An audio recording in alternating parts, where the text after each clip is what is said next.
run-scoring environment as well. This is going back to 2018, and Blake Snell getting in there at the bottom at 148. DeGrom way up there as well. But Blake Snell in the news again as there were reports out that the Rays are open to trading Blake Snell. Their would-be ace. He's got 3 years and $39 million left on his contract. Does this fit their MO, Tom? Yeah, I mean, the catcher's gone, right? Mike Zunino is going to make too much money. He was non-tendered, essentially DFA'd. Hunter Renfroe, right fielder, gone, made too much money. Charlie Morton, $15 million. No, we can't pick that up. He's gone to the Braves. So, you know, Blake Snell is sort of like a luxury. I mean, listen, every team would like him. I think he's much more than a 5-inning pitcher. When you pitch in Tampa, that's what you become, though, right? So if you have Blake Snell making $13 million a year and he's a 5-inning pitcher, did you see Shane McClanahan, the way he threw for the Rays in the postseason? Did you see Josh Fleming? You got Brett Honeywell coming. These guys can be 5-inning pitchers in the grand scheme of things because they have so many relief pitchers that the idea of carrying a guy you're paying like an ace when you don't use him like an ace becomes a luxury for the Rays. I would just let him run and be a 7 or 8 inning guy. That's not going to happen in Tampa Bay.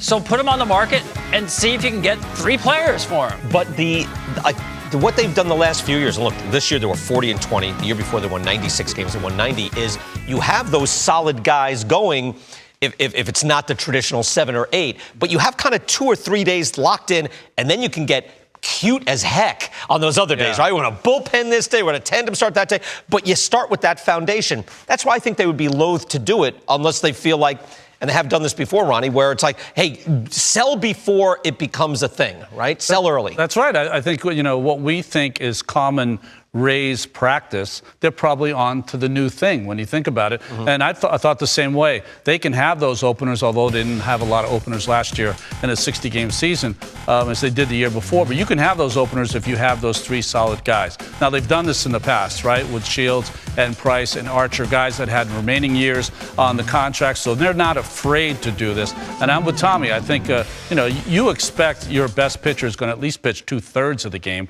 He's not even close to that. And I think he's a better pitcher than that, can go deeper into games. I don't know what the injury reports that the Rays have on Snell. He's had some injuries post his Cy Young. But it's the fungibility of their relievers this season, from season to season. They have guys in that bullpen that throw hard that are great.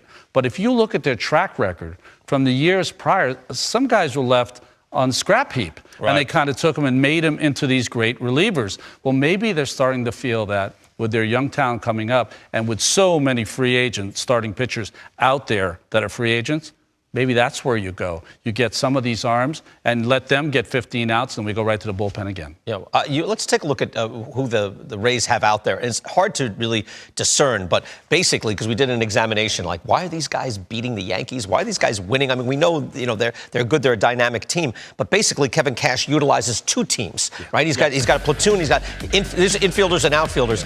This is on their team, and let me just look at over these names. And I know, oh no, this guy's really good. This guy had a great postseason. These guys are not blowing you away, and yet this is a team that went 40 and 20. So maybe there is something to, and Tom, you've already sold me on it. Right, flip him now where you can get a bonanza. You got 3 years of club control. You can get different pieces like quality players along the lines of, I don't know, Meadows, who's, you know, a great deal, Kiermaier, who's kind of their foundation player.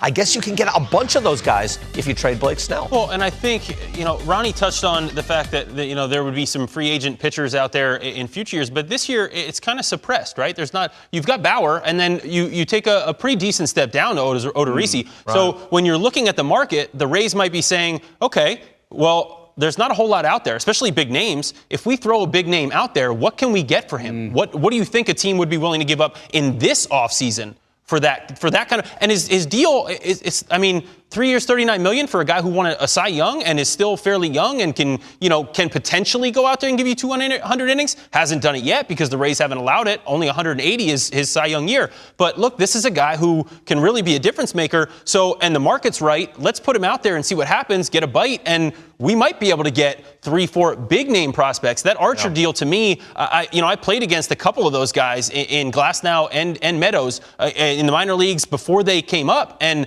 those guys were fantastic baseball players. Yeah. I mean, when I saw that deal, look, Archer was very good in Tampa, but those guys were big league ready when I played against them, and they were going to be big talents, and they've shown that.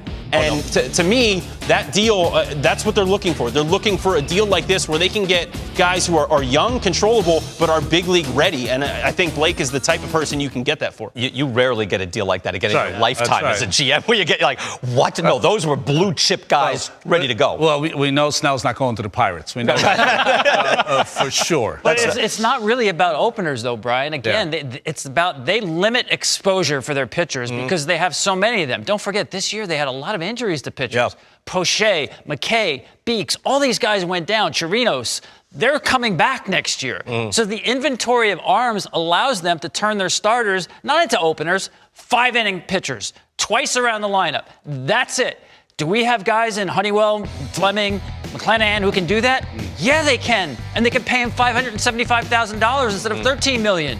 Right. So the inventory of pitchers, the way they find them, the way they draft them, the way they develop them, gives them the confidence to run this unique system of pitching. And where it's about not exposing guys. And I would think, too, if you're cost conscious this year, right? Yeah.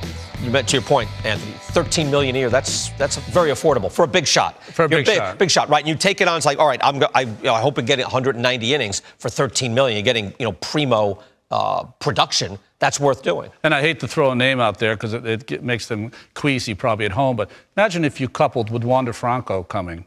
You coupled Willie Adames with Blake Snell to send someplace. Now you're really talking getting a haul. Franco he's just arriving. Oh, but he's arrived. Right, But you're saying trading him? No, Willie Adames.